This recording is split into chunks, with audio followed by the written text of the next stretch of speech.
Kryeministri Edi Rama vijoi këtë të mërkur fushatën elektorale në Fushkruj, ku prezantoi pikat kyçe të programit të Partisë Socialiste për mandatin e ardhshëm. Gjatë fjalës së tij, Rama ju përgjigj përfaqësuesve të Partisë Demokratike, veçanërisht për çështjet e të ardhurave dhe ekonomisë.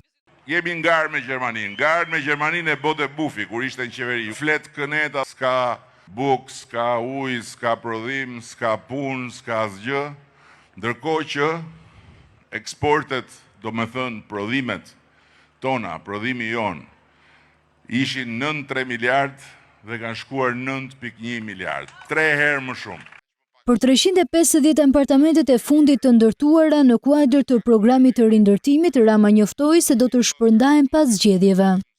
Lart në Kruj, këto apartamente do të shpërndahen menjëherë pas zgjedhjeve. Rama pati edhe një përgjigje ndaj thirrjes së zakonshme Ramaik. Vdeksha unë për ty, rrofsh që kalove, rrofsh, hudhër, rrofsh.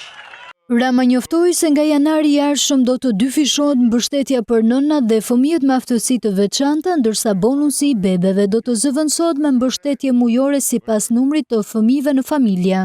Nga viti i ardhshëm do ta ndryshojmë skemën, nuk do jetë më një çek në maternitet moment e lindjes, por do të jetë një mbështetje financiare çdo muaj sipas numrit të fëmijëve. Takimi u mbyll me një thirrje ndaj qytetarëve për mbështetje në 11 maj, por edhe për të përmbushur profecinë, siç ai e quajti, të Gjergj Kastriotit për të bërë pjesë e Bashkimit Evropian.